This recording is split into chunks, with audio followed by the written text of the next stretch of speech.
اللهم صل على سيدنا ومولانا محمد افضل صلواتك بعدد معلوماتك وبارك وسلم وصل عليه. بسم اللہ الرحمن الرحیم. عزیز طلباء کرام، امید ہے انشاءاللہ العزیز آپ سب خیر و عافیت کے ساتھ ہوں گے. جامع السنن الترمذی جلد ثانی کے ابواب صفت القیامہ کے ایک اور باب کفل من بنی اسرائیل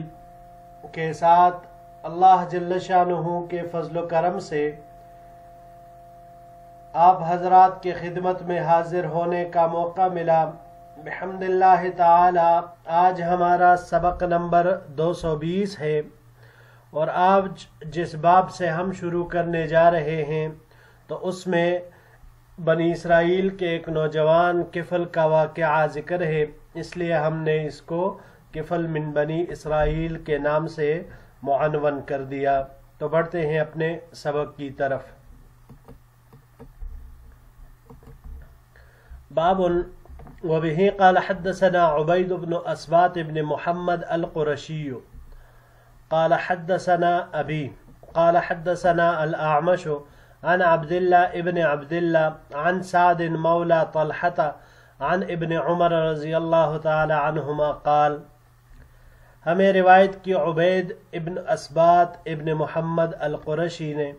انہوں نے روایت کی اپنے والد یعنی اسباط ابن محمد سے، انہوں نے روایت کی اعمش سے، انہوں نے روایت کی عبداللہ ابن عبداللہ سے، انہوں نے روایت کی سعد سے جو کہ حضرت طلحہ کے مولا ہے، اور انہوں نے حضرت عبداللہ ابن عمر رضی اللہ تعالی عنہما سے روایت کی کہ انہوں نے فرمایا: سمعت النبی صلی اللہ علیہ وسلم يحدث حدیثا لو لم اسمعه الا مرة او مرتين حتى عد 7 مرات ولكني سمعته اکثر من ذلك. حضرت عبداللہ ابن عمر رضی اللہ تعالی عنہما نے فرمایا کہ میں نے نبی کریم صلی اللہ علیہ وسلم کو ایک حدیث بیان کرتے ہوئے سنا، اگر میں نے وہ حدیث آپ سے ایک بار یا 2 بار، یہاں تک کہ حضرت عبداللہ ابن عمر نے 7 تک شمار کیا، یعنی اگر اتنا میں نے نہ سنا ہوتا تو میں اسے آگے روایت نہ کرتا. وَلَكِنِّي سَمِعْتُهُ أَكْثَرَ مِنْ ذَلِكَ، لیکن میں نے آپ سے یہ حدیث 7 بار سے بھی زیادہ بار سنی ہے. سمعت رسول اللہ صلی اللہ علیہ وسلم یقول، میں نے حضور نبی کریم صلی اللہ علیہ وسلم کو یہ فرماتے ہوئے سنا: کان الکفل من بنی اسرائیل لا یتورع من ذنب عملہ، کہ بنی اسرائیل میں کفل نامی ایک شخص تھا جو کسی بھی گناہ سے پرہیز نہیں کرتا تھا، اسے کر گزرتا تھا. فأتته امرأة فأعطاها 60 دینارا على أن يطأها، اس کے پاس ایک عورت آئی، کفل نے اسے 60 دینار دیے اس بات پر کہ وہ اس سے جماع کرے گا. فلما قعد منها مقعد الرجل من امرأته ارعدت وبکت، جب وہ یعنی کفل اس عورت کے پاس بیٹھا جیسا کہ مرد اس موقع پر بیٹھتا ہے، تو وہ عورت خوف خدا کی وجہ سے کانپ اٹھی اور رونے لگی. فقال ما یبکیک اکرہتک، کفل نے اس سے پوچھا کس چیز نے تجھے رلایا، کیا میں نے آپ پر کوئی جبر کیا؟ قالت لا ولکنہ عمل ما عملته قط وما حملنی علیہ الا الحاجہ. اس عورت نے کہا نہیں، لیکن یہ ایک ایسا عمل ہے کہ جسے میں نے آج تک کبھی نہیں کیا، لیکن میں نے اپنی حاجت اور ضرورت کی وجہ سے آج اس کام کے لیے حامل بری، یعنی مجھے میری حاجت نے مجبور کیا ایسا کرنے پر. فقال تفعلین انت هذا وما فعلته، تو کفل نے کہا تم یہ کام ضرورت کی وجہ سے کر رہی ہو اور تم نے اس سے پہلے کبھی نہیں کیا. اذهبی فہی لک، تو اس نے عورت کو کہا کہ تو چلی جاؤ اور یہ دینار بھی میں نے تجھے ہبہ کر دیے. وقال لا واللہ لا اعصی اللہ بعدہا ابدا، اور کفل نے اس عورت کی کیفیت دیکھ کر اس نے بھی کہا کہ اللہ کی قسم میں اس کے بعد کبھی بھی اللہ کی نافرمانی نہیں کروں گا۔ فمات من لیلتہ، پھر وہ اسی رات انتقال کر گیا۔ فاصبح مکتوبا علی بابہ ان اللہ قد غفر للکفل، تو صبح اس کے دروازے پر لکھا ہوا تھا کہ اللہ جل شانہ نے کفل کی مغفرت کر دی ہے۔ بڑھتے ہیں جی اگلے سلائیڈ کی طرف۔ ھذا حدیث حسن، یہ حدیث حسن ہے۔ وقد رواہ شیبان وغیر واحد عن الاعمش ورفعوه، اور شیبان اور کئی دیگر حضرات نے اس کو اعمش سے نقل کیا ہے مرفوع۔ وروا بعضهم عن الاعمش ولم يرفعه، جبکہ دیگر بعض حضرات نے اس کو اعمش سے غیر مرفوع نقل کیا ہے۔ وروا ابو بکر ابن عیاش هذا الحدیث عن الاحمش فاخطأ فیہ، ابو بکر ابن عیاش نے جو یہ روایت اعمش سے نقل کی ہے تو اس میں وہ خطا ہوئے ہیں۔ وقال، اور کہا، عن عبداللہ ابن عبداللہ عن سعید ابن جبیر عن ابن عمر وهو غیر محفوظ، اس سند کے ساتھ جو یہ بیان کیا ہے تو یہ سند غیر محفوظ ہے۔ وعبداللہ ابن عبداللہ الرازی، یہ جو راوی آئے عبداللہ ابن عبداللہ، تو ان کے متعلق فرما رہے ہیں امام ترمذی رحمہ اللہ کہ یہ عبداللہ ابن عبداللہ ہوا کوفی، یہ کوفی ہے، یعنی کوفہ سے ان کا تعلق ہے۔ وکانت جدتہ سریتا لعلی ابن ابی طالب، اور ان کی دادی حضرت علی رضی اللہ تعالی عنہ کی وہ باندی کہلاتی ہے جسے مولا بیوی کے طور پر استعمال کرتا ہے، جس کے ساتھ بیوی والا تعلق رکھتا ہے، جسے آقا بیوی کے طور پر استعمال کرتا ہے۔ یہ لفظ السر سے بنا ہے جس کے معنی ہے جماع۔ وقد روا عن عبداللہ ابن عبداللہ الرازی عبیدۃ الضبی والحجاج ابن ارطاط وغیر واحد، اور عبداللہ رازی یہ اچھے راوی ہیں، کوفہ کے باشندے، ان سے عبیدہ اور حجاج وغیرہ جیسے حضرات، عبیدۃ الضبی اور حجاج ابن ارطاط، ان کے علاوہ کئی دیگر حضرات یہ روایت کرتے ہیں۔ جی عزیز طلباء کرام،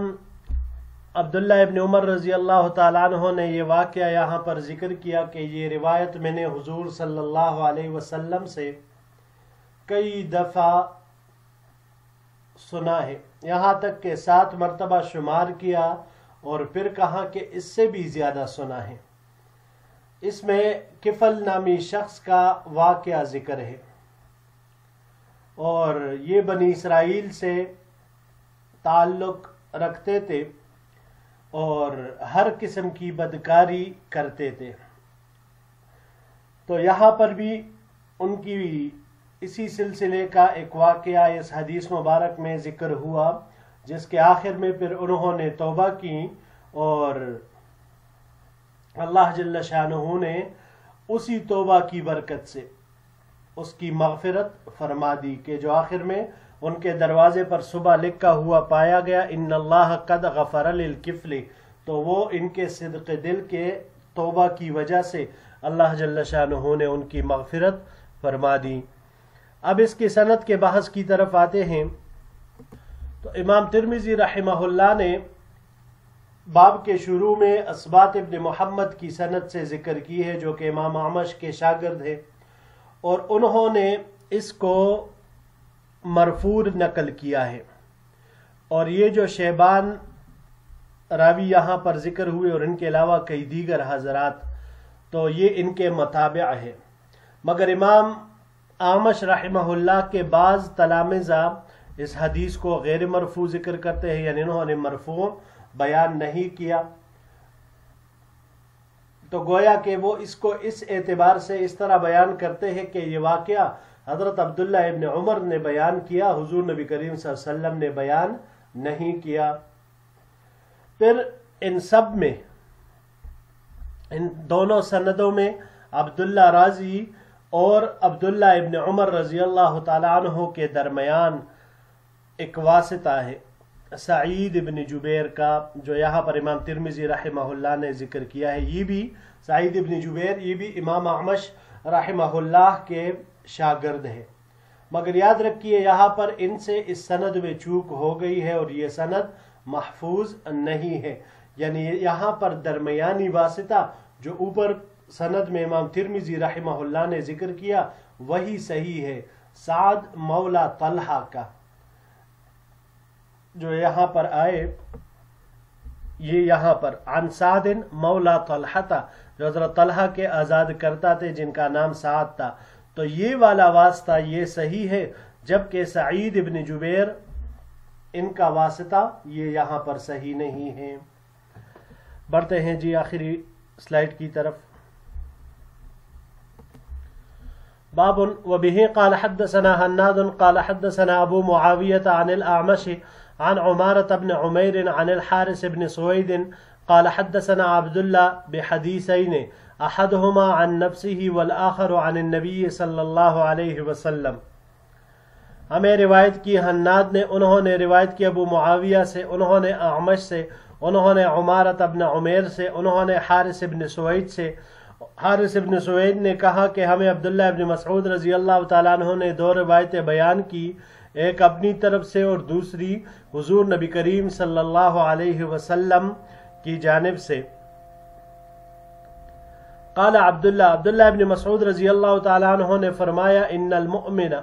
یرا ذنوبہ کأنہ فی اصل جبل یخاف ان یقع علیہ، کہ بے شک مومن اپنے گناہوں کو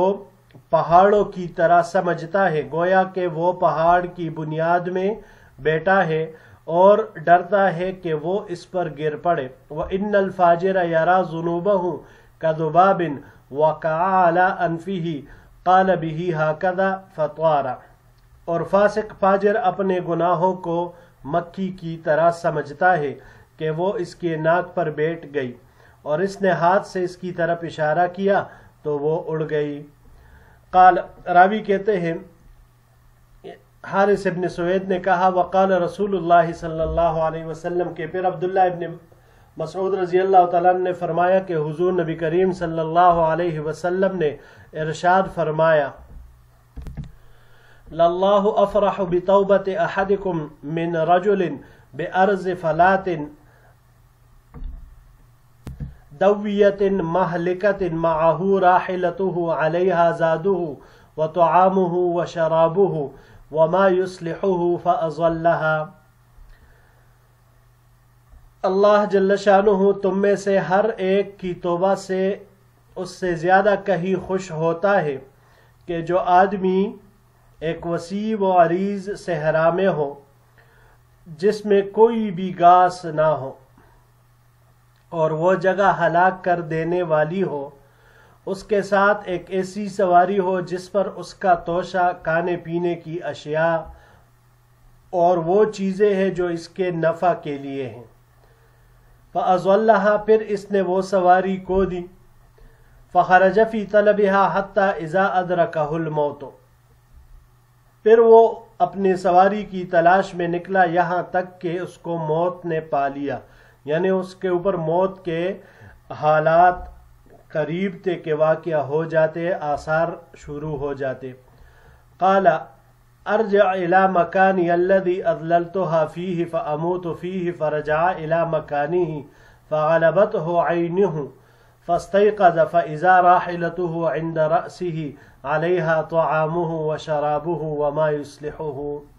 تو یہ شخص اپنے آپ سے کہتا ہے کہ میں اسی جگہ کی طرف لوٹتا ہوں جہاں میں نے اپنی اونٹنی کو گم پایا تھا اور وہیں پر مر جاؤں گا۔ چنانچہ وہ اس جگہ کی طرف واپس لوٹا، پھر اس پر نیند غالب آ گئی۔ پھر جب وہ بیدار ہوا تو اچانک اس کی سواری اس کے پاس، اس سر کے پاس موجود ہے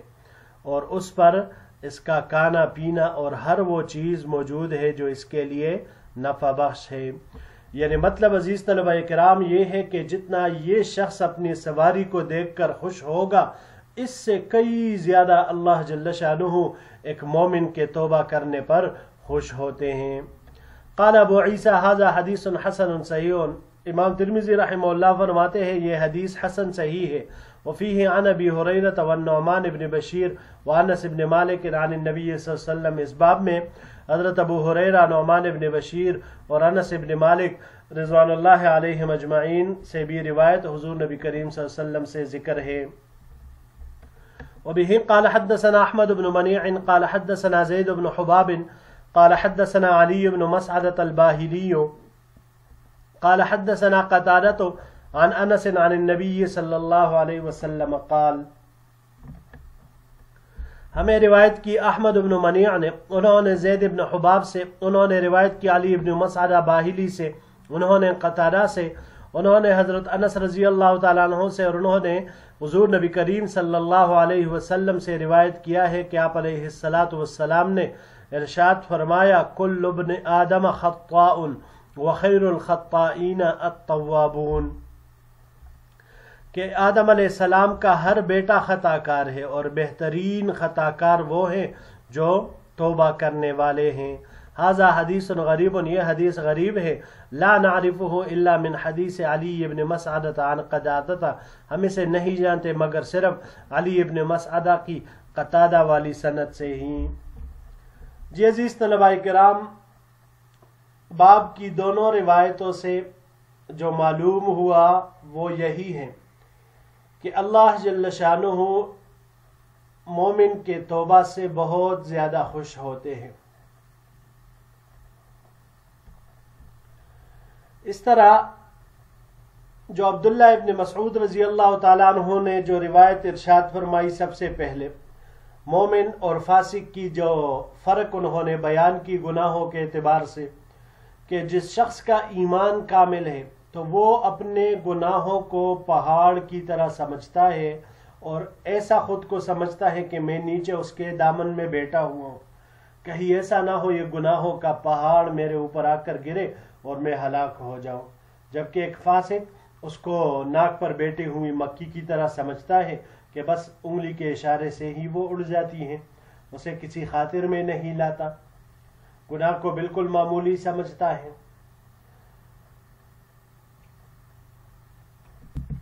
اور اسی طرح عزیز طلباء کرام، ان روایات سے، اس آخری روایت سے خاص کر یہ بات ہمیں معلوم ہوئی کہ غلطی انسان سے ہونا یہ کوئی بعید از قیاس نہیں ہے. انسان سے غلطی ہوگی، لیکن بہترین خطا کار وہ شخص ہیں کہ غلطی کرنے کے بعد اللہ کی طرف رجوع کرنے والا ہو، فوراً توبہ کرنے والا ہو، اپنے گناہ پر پشیمانی کا اظہار کرنے والا ہو. ملا علی قاری رحمہ اللہ فرماتے ہیں یہاں پر کہ انبیاء کرام علیہم الصلوات والتسلیمات وہ تو معصوم ہیں، مگر جن انبیاء سے کچھ غلطیاں سرزد ہوئی بھی تو وہ سہو اور نسیان کی وجہ سے ہوئی ہے، ان میں ان کا بالکل بھی قصور اور دخل نہیں ہے، اور اللہ جل شانہ کی طرف سے بھی ان کو معافی کا اعلان ہے. اللہ جل شانہ نے ان کو معاف کر دیا ہے. تو عام انسانوں کے حق میں، ہمارے حق میں بات یہی ہے کہ ہم سے گناہ ہو جائے تو اللہ جل شانہ اس کو تب تک معاف نہیں کرتے جب تک کہ ہم اس پر پشیمانی ظاہر نہ کرے، اس پر توبہ نہ کرے. جب توبہ کرتے ہیں تو پھر اللہ جل شانہ کو یہ توبہ کرنا، اس سے اللہ جل شانہ ایک تو بہت خوش ہوتے ہیں، بہت ہی پسند ہے اللہ جل شانہ کو یہ، اور پھر اس کے ساتھ اللہ جل شانہ اس انسان کو بھی معاف فرما دیتے ہیں. جی عزیز طلباء کرام، یہی تک ہمارا آج کا سبق تھا. انشاءاللہ العزیز زندگی رہی تو اگلے درس میں ایک نئے باب کے ساتھ پھر آپ کی خدمت میں حاضر ہوں گے. السلام علیکم ورحمۃ اللہ وبرکاتہ.